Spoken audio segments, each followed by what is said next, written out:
¿Qué tal, amigos? ¿Cómo están? Aquí estamos en una nueva edición del Living de News Digitales. Acá estamos charlando con el amigo Fabio Márquez, licenciado en Diseño de Paisajes, Correcto.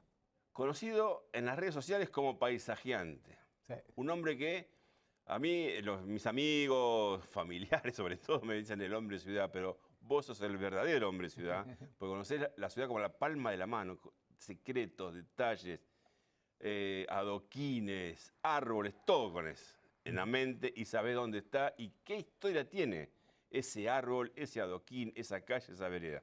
Así que vamos a charlar un ratito de esto, Fabio. Muchas gracias por venir, agradecerte. Y la primera pregunta, así como para romper el hielo, es ¿cómo estás viendo la ciudad de Buenos Aires y sus alrededores? Porque también sé que andás por la provincia, algunos lados, ¿no? Así que contame un poquito cómo estás viendo todo esta urbe que tenemos acá.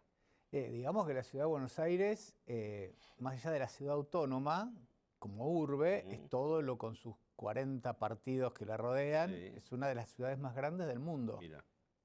Que no la tenemos muy clara quienes la habitamos, ese concepto de una ciudad de casi 15 millones de habitantes, que es una de las más grandes del mundo, pero todo con una organización política muy fragmentada, en donde cuestan coordinar políticas como por ejemplo de movilidad, el transporte, las actividades socioeconómicas. No hay casi articulación y ese es un déficit que tiene la ciudad de Buenos Aires, casi de los peores déficits comparados con otras megaciudades como San Pablo, Ciudad de México, que ya hace rato crearon organizaciones para acordar políticas públicas de conjunto. Después lo que hay es una simetría muy grande entre ciudad autónoma y el conurbano, porque la ciudad autónoma de Buenos Aires tiene un presupuesto de ciudad del primer mundo. Tiene más presupuesto que Roma o que Madrid, a pesar de que nos resulta medio extraño eso. Y no hay ninguna otra ciudad argentina que se pueda comparar con ese nivel de presupuesto. Teniendo ese dato, que de una ciudad de 3 millones con un presupuesto altísimo, es una ciudad que tiene un potencial, no solo por su historia, de ser una ciudad consolidada, con mucho patrimonio, con mucha tradición, cultura, sino que es una ciudad que en términos ambientales, que hoy es el gran paradigma que define la calidad de vida de las ciudades, no se aplica un presupuesto acorde a las políticas ambientales que necesitamos esencialmente para adaptar la ciudad al cambio climático, que ya es una realidad.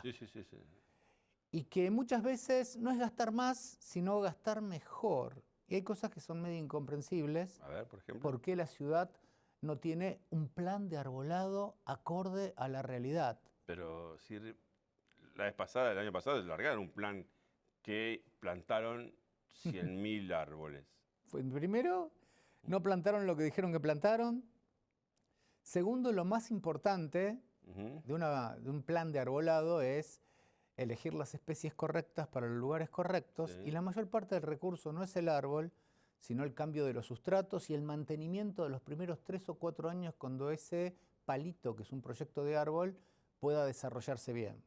¿No alcanzan con los tutores que le ponen para que se mantenga derecho el riego diario, semanal? No lo riegan diariamente, no le cambian el sustrato cuando plantan el árbol, porque en la ciudad no hay tierra natural.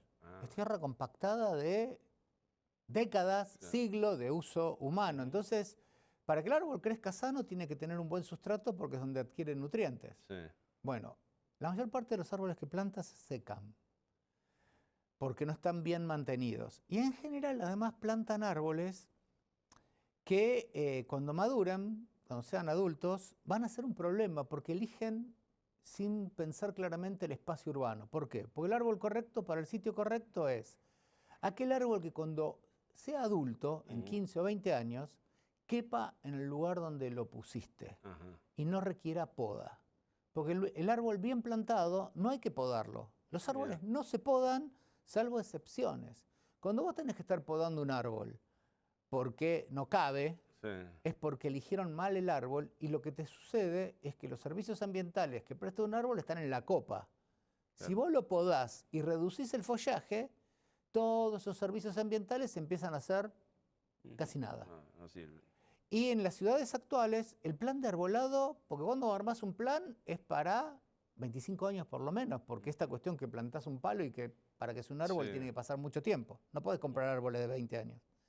Las ciudades más contemporáneas y comprometidas con esto ponen árboles en todo lugar que quepa un árbol. ¿Por qué?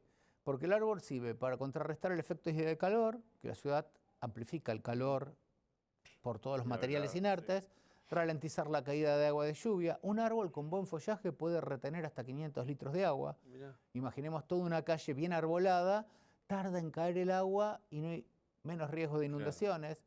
Limpia el aire, sobre todo de las emisiones de combustible fósil de los automotores. Reduce los ruidos. Las calles bien arboladas contienen mucho del ruido del propio tránsito. Claro. Bueno, para que todo eso sea... Y además la biodiversidad, porque si están los árboles correctos, circula fauna, Claro. pajaritos, mariposas. El problema de Buenos Aires es que tiene muchos troncos con poco follaje, faltan muchísimos árboles en vereda, y si bien hay manuales de plan maestro de arbolado, incomprensiblemente no se cumple. No se cumple. Mirá. Y quizás es porque cuando el árbol esté en plenitud, habrá pasado una cantidad de años que ya ni se acuerda que el jefe de gobierno estuvo. Y como todo lo miden de un modo muy resultadista, Claro. para la foto, para las redes, Sí, sí. pareciera que no tienen un compromiso, porque plantar un árbol es solidaridad con el futuro. La mayor parte de las ciudades, quienes los plantaron no los vieron en plenitud. Claro. El gran plantador de árboles de Buenos Aires fue Carlos Taís, Sí.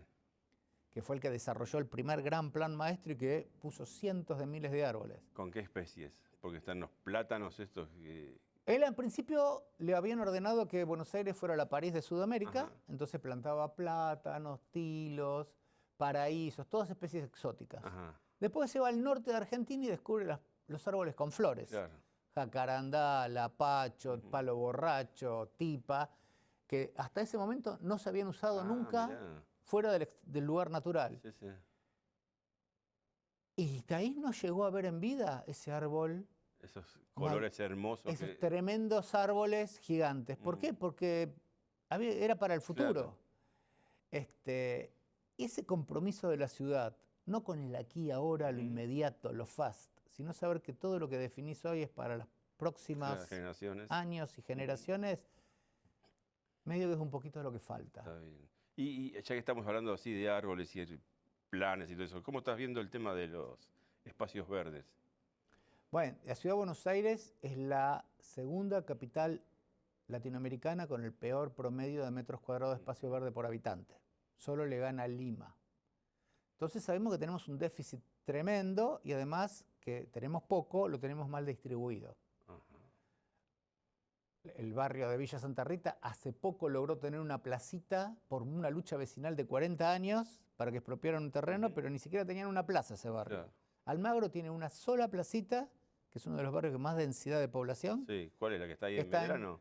Está ahí en Salguero, Perón, La Plaza de Almagro, exactamente. que se llama Plaza Muy bien, Almagro, sí. y que es esta lógica, además, se la enrejan de noche.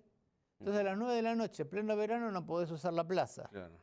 Bueno, no solo tenemos poco, de noche se cierran más de 100 espacios verdes, lo cual el promedio baja Sí. dramáticamente más, sino que muchas de las plazas tienen cierto déficit de verde. Porque una plaza es de uso humano, no es una reserva natural, es para que esté ajardinada, para que vayamos a un lugar más tranquilo de lo maniática que es la ciudad, que es un lugar apaciguado, con la mínima infraestructura para que estés cómodo o cómoda, pero no tanto cemento. Y tampoco que esté enrejada para que no perdamos el paisaje nocturno. Claro. Entonces lo que tenemos en Buenos Aires es que, por ejemplo, en la gestión de Rodríguez Larreta, vendió un montón de tierras públicas que podrían haber paliado un poquito este déficit. ¿Cómo cuáles? Y terrenos en ferroviarios, que se le transfería a Macri cuando era presidente, terrenos en Costanera Norte, terrenos que, por ejemplo, vendió un montón de inmuebles que eran municipales, que los vendió y el dueño que lo compraba en subasta pública podía ocuparlo 2 o 3 años después. Ajá. Uno está, por ejemplo, cerca de Plaza Jusa y en la avenida Córdoba, que es un terrible predio que tiene casi un cuarto de manzana. ¿Qué zona? ¿En qué calles? Es en la avenida Córdoba entre Uriburu y la otra que no me acuerdo. Junín. Frente al Hospital de Clínicas. Ah, claro. Sí. Ahí funcionaba la dirección de ornamentos y festejos. Ah, sí, la mano enfrente. Exactamente, sí. Más de un cuarto de manzana, porque Sí, ocupaba todo el es pulmón tal de cual. manzana, se vendió. Ah, mirá. En vez de, si ese edificio dejaba de ser útil, Ujú, tenía que tener utilidad pública, era un buen lugar para crear un espacio verde. claro. Bueno, vendió un montón de cosas, cuando en realidad la ciudad lo que tendría que tener es un banco de recursos económicos para ir a expropiar donde falta. Ujú, Porque así como conté, Almagro tiene una plaza, Boedo tiene también una plaza claro. nada más. Y son barrios con mucha Mucha gente. Tal cual. Este, y además, por ejemplo, toda la ribera del Río de la Plata, Ni hablar, toda privatizada. ni hablar. Toda la discusión que hubo hace 3 años sobre Costa Salguero, sobre Costa Urbana, donde estaba la ciudad deportiva de Sí. Boca, que se terminó aprobando. Sí. Ahí van a venir todas torres, Todas. cuando es un humedal. Bueno, son oportunidades que la ciudad las pierde y cuando las perdés para siempre. Claro. Porque todavía la ciudad de Buenos Aires tiene oportunidades de arreglarse ambientalmente. Pero si siguen haciendo estos estropicios, en un momento, Pero ¿cuánto lleva a arreglar esto? ¿O llevaría a arreglarlo? y depende de, Si se toma si la, hubiera un la gobierno, política pública de poder hacerlo. y si vos tuvieras un gobierno con convicción de hacerlo y destinar partidas presupuestarias plurianuales de un modo planificado, y capaz que en 10 años arreglaste muchísimo. Por ejemplo, recuperar toda la ribera del Río de la Plata, Ujú, que está ocupada por clubes privados, Sí. por concesiones. Son todos terrenos del gobierno de la ciudad. Lo puede. Además, la Constitución prohíbe que eso sea privado. Ujú, La Constitución de la ciudad.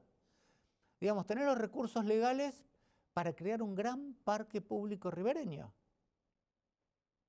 Verde. ujú, Porque además recordemos que la ciudad de Buenos Aires hasta 1975 fue una ciudad balnearia. sí. Vos ibas gratis Sí, los sí, fines de de semana acuerdo. con la Sí, sí, sí. heladerita, la Tal cual. reposera, a pasar el día y bañarte en el río. Ujú. Bañarte, ni más ni menos. Nada. Meterte a ¿Qué nadar. significa eso en veranos de 35 grados de Claro. calor? Es increíble que la ciudad no protagonice la conducción hacia todo el conurbano de decir, así como alguna vez el Estado Nacional creó a Kumar para Ujú, limpiar el riachuelo, sí. ¿cómo no creamos un ente para proponernos sanear el Río de la Plata? Pues se intentó. No se había dicho 1000 días para... Eso fue el riachuelo, El pero el riachuelo. Río de la Plata nunca. Ah, Y la ciudad, que digamos, si la ciudad podría proponerse conducir toda la megalópolis del área metropolitana de Sí. Buenos Aires, porque tiene más capacidad de fuego, recursos, más cantidad de profesionales disponibles por la concentración que Ujú, hay aquí. Si se dinamizara un acuerdo político, como tienen otras grandes ciudades que conté antes, para ujú, decir, tenemos que recuperar el Río de la Plata, claro. una Kumar del Río, sabes que no va a suceder de un día para el otro, pero empezá a hacerlo. No estamos haciendo nada al respecto y parece que fuéramos una ciudad mediterránea. Ujú, Cuesta mucho llegar a ver la costanera, tenés que sortear Sí. un montón de barreras urbanísticas, no es Ujú, amigable y, y podría serlo. Los porteños y las porteñas nos merecemos disfrutar del paisaje más monumental de la ciudad, que ujú, es el río encontrándose con el horizonte, con el pedazo de cielo Sí. más grande que tenés. Y es una decisión política. No es que es inevitable acceder a ujú. eso. No alcanza con la reserva, no alcanza con los caminos de sirga. No, porque vos lo que, digamos, tenés kilómetros de ribera que no son espacio público disfrutable. Claro. Con buenos árboles que te den sombra, con lugares donde puedas ir y pasar la tarde, con atractivos. La reserva ecológica cumple otro fin. Es una reserva de biodiversidad que por suerte la tenemos porque es Ujú, uno de los pulmones que más nos Sí. limpia la ciudad. Pero hay cuestiones que no son generar tanta novedad, ni creatividad, ni inventar lo que ya está inventado. Ujú, Es como ponerle buena onda a tomar decisiones políticas públicas y que en general no tienen que ver con grandes gastos presupuestarios. Por ejemplo, el arroyo Medrano, Sí. que está al norte de la ciudad, que corre entubado por abajo del Parque Saavedra, por Sí. García del Río, Ujú, después que pasa por las autopistas Lugones y Cantilo, tiene 1 kilómetro a cielo abierto, hacia el Río de la Plata. Ambas márgenes del arroyo, si respetáramos el camino de Sirga, ujú, generaríamos un gran parque público que es tierra de la ciudad. Mirá. Sería un parque de 6 hectáreas a la vera de un arroyo encontrándose con el Río de la Plata. Un espacio público excepcional, Ujú, porque no lo tenemos. Claro. Está todo privatizado. Sí, sí, sí. Ni nos enteramos que ese paisaje existe. Ni sabíamos que está abierto 1 kilómetro del río. 1 kilómetro. Del arroyo ese. ¿Se imaginan 1 kilómetro paseando a la vera de un arroyo rodeado de verde, con algún puentecito peatonal para cruzar de un lado al otro, con hamacas, hamacándote, mirando el arroyo o el río de la Plata, mientras hay pajaritos y mariposas? Y eso está. Claro. La mayor parte de los porteños ni siquiera tenemos saben. una imagen de eso, Claro. para reclamarlo. Sí. Y el gobierno de la ciudad podría hacer eso sin pensar ni en privatización, ni en concesión. Ujú. Es solo hacerlo. Está bien. Y es una gran oportunidad que nos estamos perdiendo. Ujú. Fabio, vos tuviste picos de audiencia, digamos así, entre comillas, con tu cuenta Paisajeante en X. Y uno de tus posteos que más movilizó a la gente fueron los posteos sobre la Costanera Norte, Sí. que descubriste, porque fue así, descubriste Sí. el original, que era Ajá. el viejo posteo que está acá a la altura del arroyo Maldonado, sale por ahí, Sí. enfrente del aeroparque. Sí. El arroyo Maldonado pasa por abajo del aeroparque. Ujú. Y ahí está el original, digamos, Sí. el murete, como se dice, Sí. original. Que es ese Trajo murete. miles de recuerdos, nos trajo a todos miles de Porque recuerdos. es muy identitario. Claro. Son esas cuestiones que no tienen que ser ni lujosas, ni ostentosas, para que Ujú, representen un espacio en el cual uno le deposita emoción, recuerdos, ujú. vínculo con ese espacio público. Ese murete de celosía romana, Sí. con esa cruz, Ujú. fue construido por el hijo de Carlos Taís, Carlos León Taís, en la década del 30, cuando se genera la Costanera Norte. Sí. Y cuando yo hice todos esos posteos, también había una mirada crítica porque no paran de demolerlo para reemplazarlo por un borde Ujú. que es totalmente anodino. Metalizado encima. Sí, hormigón y como una baranda de metal que ni siquiera podés apoyar el termo del mate. Claro. Porque en ese muro de celosía romana tenés es como un balcón que Sí. te permite apoyar. Bueno, esto nuevo no solo tiene ningún atractivo de diseño identitario, sino que además hasta es incómodo. Y decís, ¿por qué toman estas decisiones?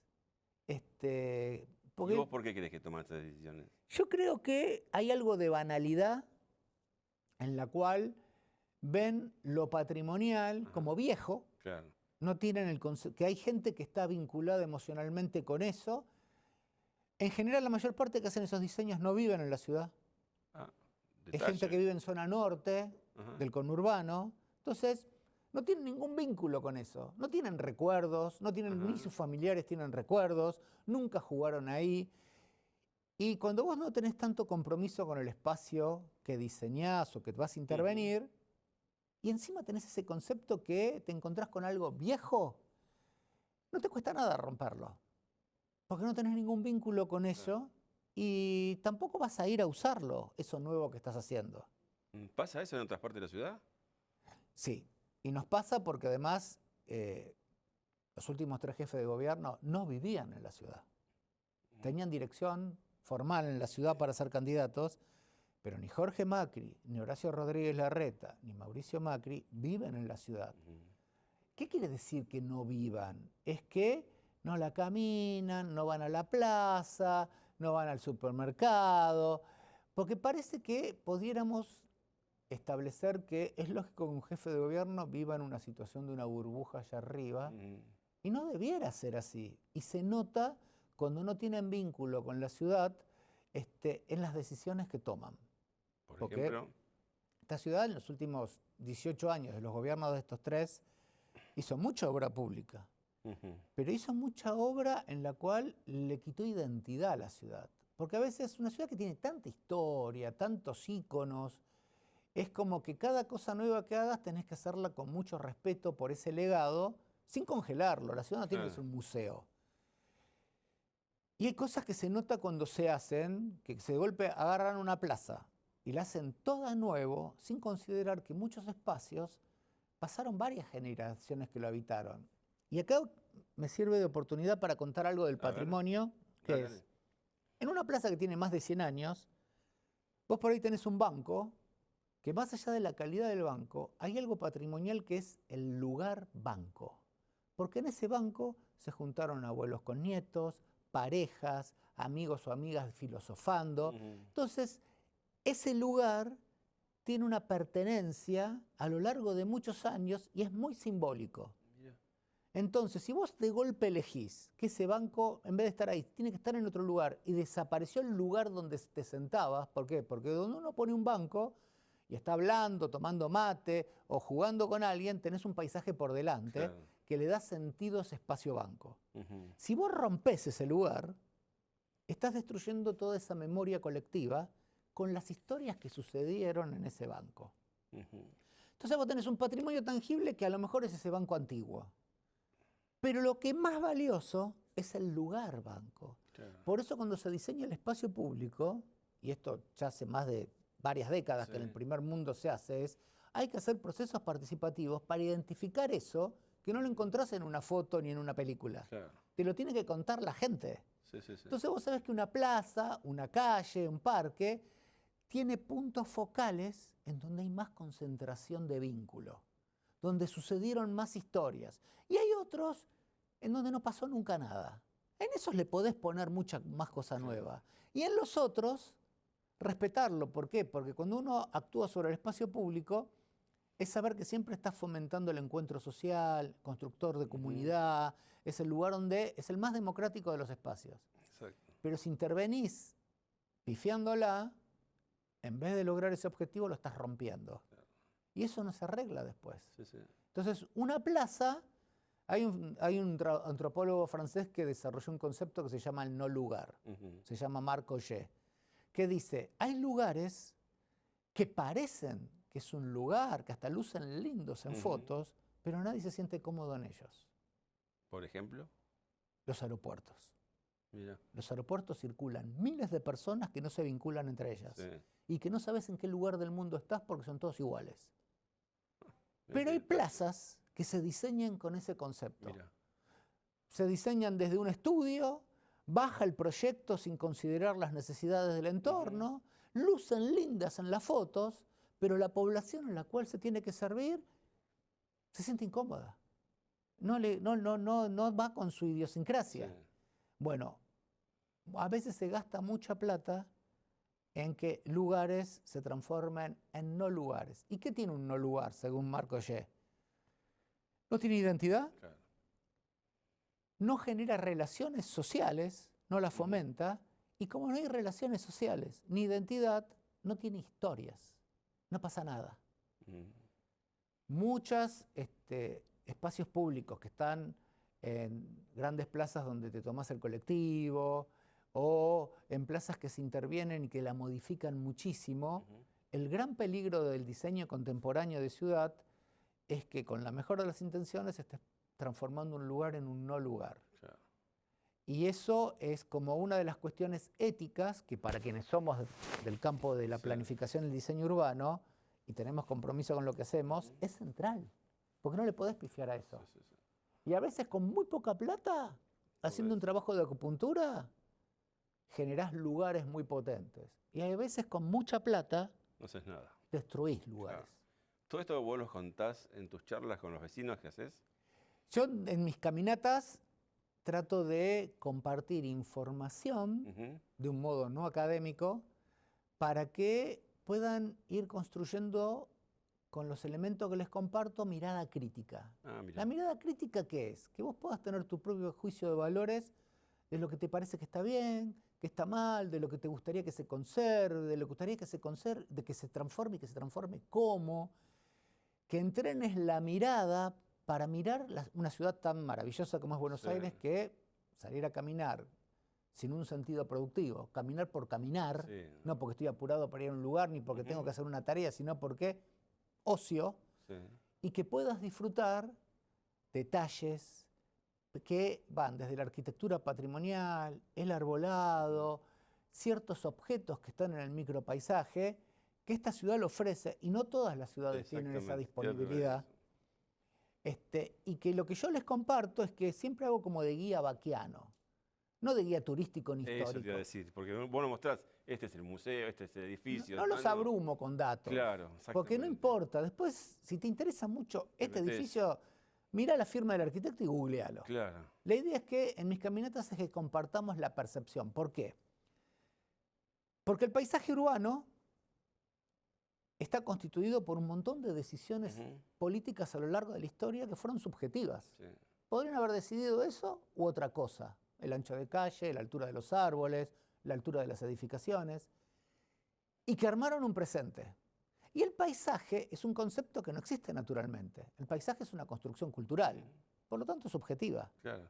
Entonces, mi caminata paisajeantes es, salimos a interpretar el paisaje desde nuestra subjetividad. Sí, sí, sí, sí. Entonces, cuando terminamos de decir, bueno, todo lo que vimos, que nos gustó más, menos, nos resultó más loco, más razonable, es un presente que también va a disparar muchos infinitos posibles futuros. Claro. Ustedes, como habitantes de la ciudad, ¿tienen ganas de ser protagonistas de ese posible futuro? Como muchas agrupaciones vecinales han logrado plazas, centros de salud, que si no, no hubieran estado, si no hubiera gente que se ponga las pilas. Entonces yo comparto información que pueda ser relevante para que si después tienen interés en profundizar, tengan como la punta de un nudillo de ir a buscar. Sobre el arbolado, la fauna silvestre de la ciudad, los adoquinados, los distintos estilos arquitectónicos. Preguntarse, ¿por qué decidieron esto hace 80 años? ¿Por qué decidieron esto al revés después? Claro. Y todo eso para entender la ciudad que vivimos e imaginar la ciudad que querríamos vivir. ¿Y la gente qué es lo que más te pregunta? ¿O qué más le interesa? La gente le gusta mucho sorprenderse. Cuando cosas que cree que tenía idea de qué se trataba, descubre que en realidad, o cosas que no ven. Es asombroso como el trajín cotidiano te pone unas anteojeras. Sí. Ni hablar de eso. Que cuando van en mis caminatas, es como de golpe se sacan las anteojeras, porque están como más liberados porque alguien los está guiando. Claro. Y no hay apuro. Vamos en grupo caminando, entonces de golpe nos detenemos y yo juego un poco a la búsqueda del tesoro, ¿qué hay acá, qué hay allá? Entonces la gente empieza, y lo que les llama muchísimo más la atención son los pequeños objetos. Tapas de tranvías. Mira. Tapas de empresas de servicio que dejaron de existir hace 120 años. De compañías eléctricas como la compañía alemana transatlántica de electricidad, que ya tiene un nombre estrambótico. Y están ahí, es una tapa que decís, esta tapa está hace 125 años ahí a la vuelta de mi casa y nunca la vi. Nunca la había visto, claro. Y tiene un logo tan loco. Y la historia que hay detrás de eso, y bueno, y abrimos cosas, o vamos viendo frutos, flores de los árboles, qué pasa. Hay mucho de eso. Y esta ciudad te ofrece, por eso, en mis caminatas duran 2 horas y a veces hacemos 10 cuadras. Claro. Y esas 10 cuadras podríamos hacerlas en 6 horas, si yo me pongo más minucioso. Claro. Y lo que yo les cuento es que, en realidad, después de la caminata no se lleven solo una colección de anécdotas, sino que se lleven nuevas destrezas para que elijan salir solas y solos y jugar a lo que estuvimos jugando cuando yo los estaba guiando. Entonces yo les digo, bajen 2 paradas antes del colectivo, dejen el auto 4 cuadras más lejos, o salgan de su casa a dar una vuelta a manzana, 15 minutos, para mirar la ciudad. Y eso es casi tan reconfortante para la tranquilidad personal como hacer meditación trascendental, te puedo decir.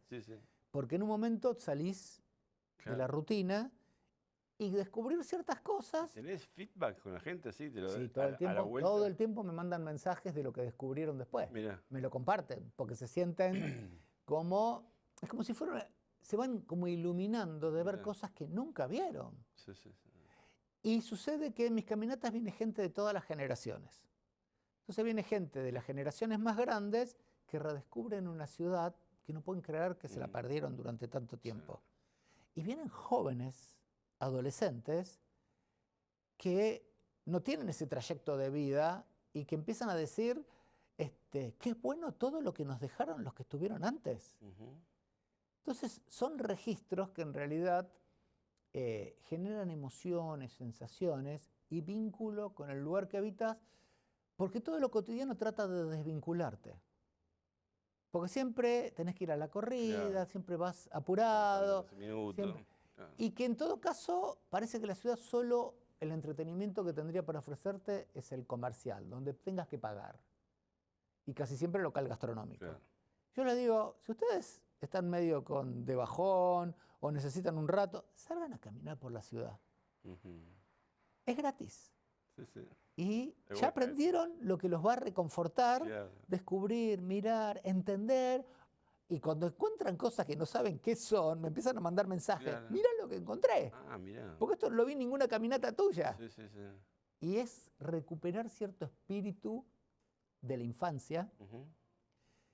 que la sociedad nos domestica y lo perdemos, que es aprender a jugar, Claro. jugar con la ciudad.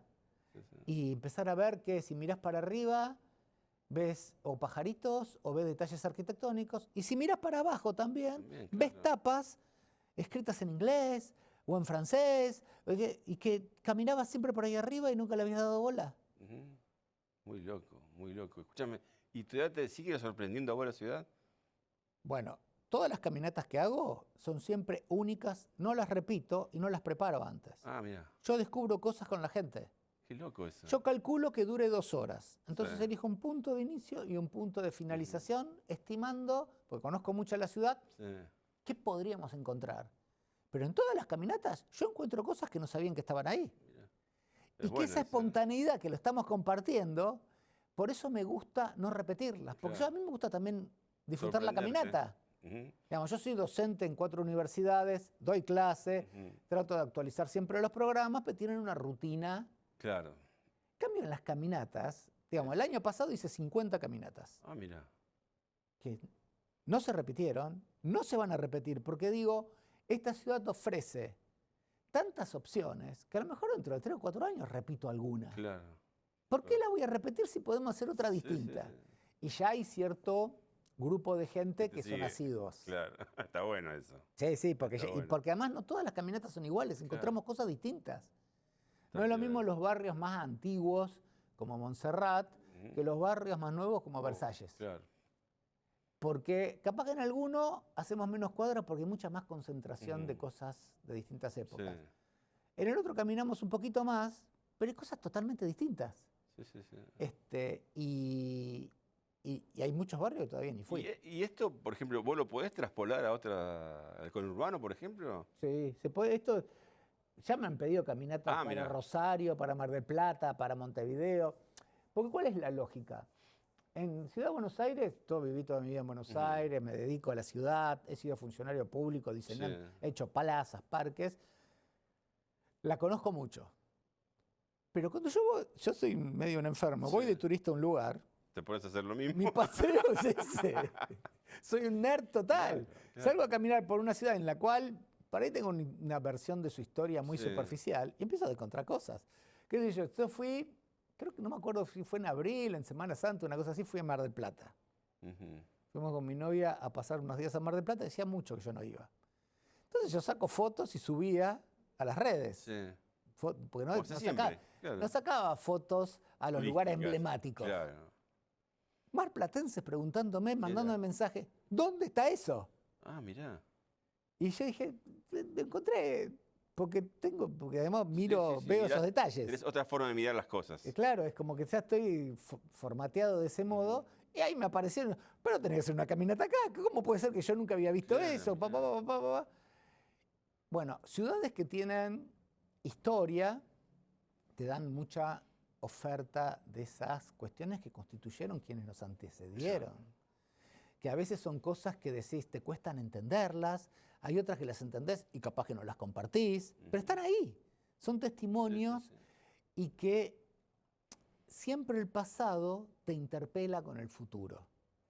Porque cuando yo cuento que las casas de antes tenían una cámara bajo la pinotea de aire Ujú. que se conectaba con una cámara de aire en el techo, con una rejilla de ventilación en la fachada Claro. y que terminaba con una ventileta en la terraza de Sí. barro cocido, con una forma de ranuras Sí. y todo eso, y que eso era para que la casa respirara. Decís, en aquella época, sin conceptos ambientales, tenían claro cómo generar una casa en que no generara aire viciado adentro, que en verano fuera fresca pero que en invierno, cuando te encerrás y que el aire se concentra, eso la purificara. Exactamente.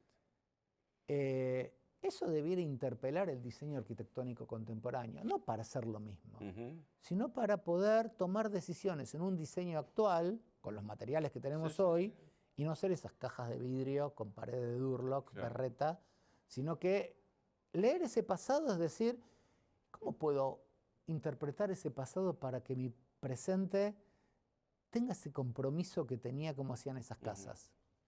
¿Y cuándo se perdió todo eso? Digamos que cuando el mercado no está controlado por el Estado es una figura que hemos creado para ordenar la sociedad, sobre todo cuando vivimos en comunidad y que convivamos civilizadamente, porque hay asimetrías. Cuando el mercado empieza a ocupar la toma de decisiones y hacia dónde vamos, el objetivo básico del mercado es maximizar ganancias. Que no está mal en principio, pero por eso el Estado regula para que no hagas algo desproporcionado, porque si no, no hay, la codicia puede llevar a límites. No, ni hablar.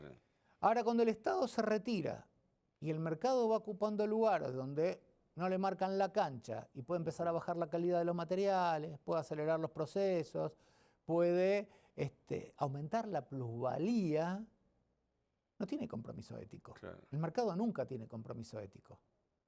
Entonces, primero trata de cambiar las normas legales para hacerlas más laxas. Después cambiar códigos urbanísticos para favorecer más constructibilidad. Y en un momento te das cuenta que te están haciendo cajas de cartón y papel, porque no le importa la calidad del hábitat, sino generar ganancias exacerbadas. Esto sucede en todas las ciudades del mundo, pero hay ciudades que se comprometen a decir, no queremos perder calidad de hábitat, seguir haciendo tu negocio, pero no con algo que se llama el extractivismo urbano. Pero no depredes la ciudad. Porque, por ejemplo, decidir cuánto se puede construir en una ciudad, digamos, todas las ciudades tienen una capacidad. ¿Hasta dónde te vas a ir para arriba? Claro. Bueno, pero hay una decisión que no es técnica, sino política, es decir, ¿cuánta gente queremos que quepa en la ciudad para tener las infraestructuras, el transporte, el espacio verde, el ocio, de un modo razonable, que no sea hacinamiento? Y una de las principales decisiones medidas con la gente que no tiene que ser especialista es ¿cuánto cielo estamos dispuestos a perder? Porque el cielo es el patrimonio natural más monumental que tenemos, y los estudios de la psicología ambiental urbana demuestran que en ciudades donde el cielo cada vez se ve menos, que a veces es en calles donde el cielo es una raja allá arriba, que ni sabes si hay sol o está nublado, afecta a nuestra salud mental. Está claro que en la ciudad no vas a tener un horizonte a horizonte, pero que poder disponer de grandes porciones de cielo, en plazas, en ribera de un río, o que no haya alturas tan altas de los edificios donde todavía tenés construcciones más bajas, hace la salud de la gente que habita. Entonces, decidir un código urbanístico tiene que ver con esas claves básicas. No tengo que ser un especialista en urbanismo, arquitectura, porque la ciudad primero se decide políticamente. Claro. Y después los técnicos tenemos que ver cómo lo materializamos. Y no al revés. Cuando el Estado se retira, el problema es ese, que no solo se hacen edificios más altos, que perdemos cielo, edificios que pierden calidad porque no le ponen ni persiana a las ventanas, entonces no te generan oscurecimiento ni reducción de ruidos externos. Eso no es gratis, te trae problemas a lo largo del tiempo. Sepamos que Buenos Aires es la 8ª ciudad más ruidosa del mundo. Sí. En 2004 se aprobó una ley de ruido que es muy buena, pero no se aplica, claro, porque no la reglamentaron. Y para decir cómo se reglamenta, porque búsquenla, ley del ruido, en Google, la van a encontrar porque es muy interesante la ley, y ahí te vas dando cuenta, perdimos 21 años de no bajar el ruido en una ciudad tan ruidosa que nos daña la salud. Es que cuando se discutió el código urbanístico el año pasado, que se terminó votando en diciembre del 2024. A la madrugada. Sí, como siempre, a las apuradas, sobre fin de año, que era el código de la reta con algunas Claro, modificaciones, sí. que es el código que plantea que de 3 millones pasemos a ser 6 millones. Sí. Y con la misma infraestructura, de luz, gas, cloaca, Ujú. agua potable. Pero en ese código no se agregó nada contemplando la ley del ruido. Y les digo un ejemplo, que las fachadas de las edificaciones nuevas sean de materiales que absorban ruido y no que lo amplifiquen. Claro. La mayor parte de las construcciones actuales amplifican el ruido de la calle. Por eso que el principal ruido es el tránsito. Sí. Hay calles de edificios de 8 o 10 pisos que arman un corredor, un Sí. cajón, que allá arriba hay más ruido que en la planta Exactamente, baja, Exactamente. porque empieza a rebotar en las fachadas Ujú. y se amplifica. Si casi no hay arbolado, tampoco reduce, pero si esas fachadas fueran de materiales que absorben el ruido, Claro. el edificio saldría la misma plata. Sí, sí.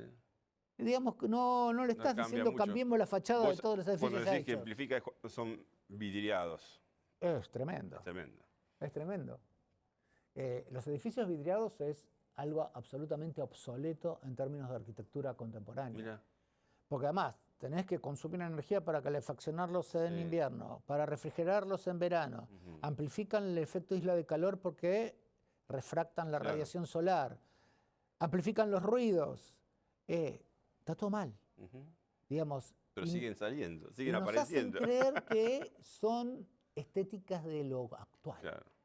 Todo Puerto Madero es obsoleto. Desde el momento en que empezaron a construir esas torres. Ujú. Porque es digamos, ¿dónde se mide hoy lo contemporáneo, lo actual de la arquitectura de vanguardia? Que sea sostenible ambientalmente. Claro. ¿Cómo va a durar en el tiempo, en su mantenimiento? Edificios de Durlock y sin persianas Sí. no van a durar mucho. ¿Cómo no aporta al efecto isla de calor? Ujú. ¿Cómo optimiza la energía para consumir poca energía? Y eso no está en ningún código de los que se estuvieron revisando, ni el de edificación ni urbanístico. Y es una picardía, porque no es que necesidad de ir a modificar todo lo ya construido. Pero Con pocas cosas se pueden llegar.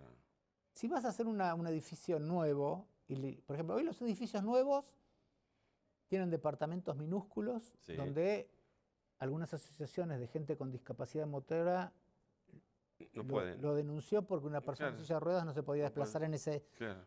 departamento de 18 metros cuadrados. Sí, sí, sí. No te obliga a tener persianas. Te saca la obligación de tener bidet para achicar el baño. Ujú.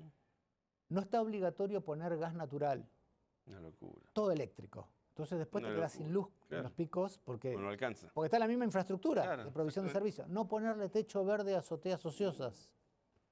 Bueno, son cosas que naturalmente el mercado no las va a hacer si Ujú. vos no se las reglamentás. Totalmente. Y ahí, bueno, la vocación de a quienes votamos para gobernar, para que, porque hay arquitectos que hacen las cosas bien, pero en un mercado tan voraz son los Sí. que tienen menos oportunidades Claro. de hacer estos diseños. Fabio, ¿dónde podemos encontrarte para seguir las charlas en tus recorridas?